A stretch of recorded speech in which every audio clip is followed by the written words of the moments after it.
go right to it. I just want to introduce Marilyn Fitzgerald.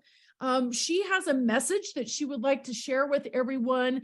And one of the unique things about Marilyn is that she's the author of a wellness journal. And so I want her to be able to share this wellness journal with you. I want you to share with everybody watching how they can get that. And then also, if anyone is interested in booking you as a speaker, how they do that. So Marilyn, take over, take it from here. Take it over. Thanks again. And, you mentioned about my message, my message is to be healthy and be fit.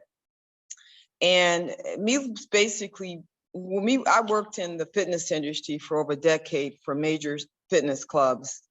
And what I saw was, people come in and they're sign up for a membership to, lose weight, but they come back and they lose the 10 pounds, but they come back with, 20 or 30. And I really realized at that particular time of seeing that so much, that something was missing. They were not teaching people about their mind and their body.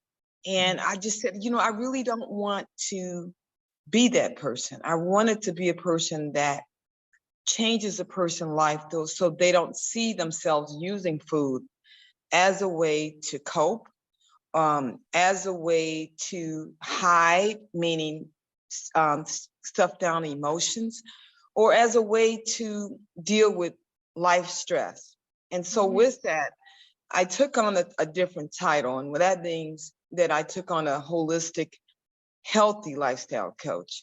With me being in a fitness for 10 years prior to that, competitive athlete. So I grew up playing tennis, went into long distance cycling, went into downhill ski racing, and then went into doing triathlons.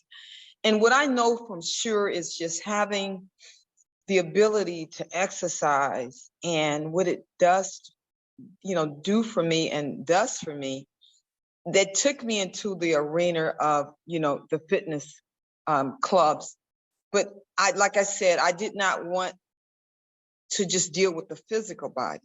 And so with that, in the work that I do and what I try to communicate with people is that your body is your temple. Right. And not to get people, biblical, but in the biblical, it says that when you're in the temple, there's certain things you don't put in that temple. It's clean, it's pristine, it's something that you honor and you cherish. And there's certain things that you should not put in there. And so my message in working with people is really what you put in your body affects your temple.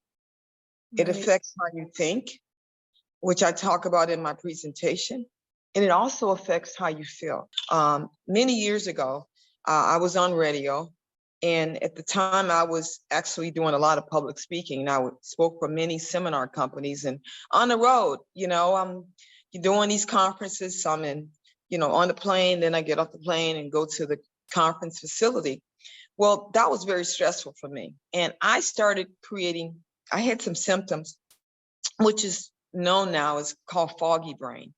And I didn't know, why I was having these experiences, but I was on the radio and at that time for personal development, and we interviewed a holistic practitioner, and I met with her after the show, and she said, I told her about my symptoms, and she said, yes, you have a overgrowth of candida in your body.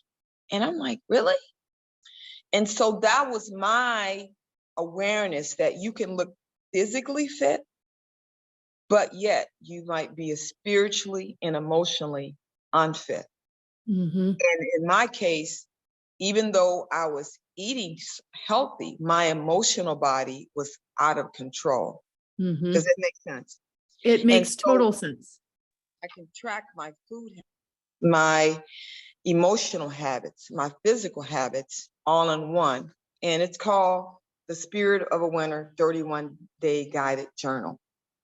It's an all-in-one journal that you can pretty much track who you're being in the world. And what do I mean by your thoughts, your emotions, okay? Your intentions, your goals, your physical activity, okay? And your affirmations and how you're being in the world. Meaning, you know, sometimes when we are in our stuff, yes, our attention is on us, so we become selfish. It's about us. But I work from the law of reciprocity. What it means that is that when what you putting out, you can get back. So I have it in here where you can write down as you're going through, what are you doing for others? Because you probably know, and you know in their practice, when we take our attention off, the problem seems to be not as big. You know what I mean? Right. Yes. And see, somehow just by doing that, the universe supports us by supporting our needs. And so you have an opportunity to write in there, okay, and then also self-love.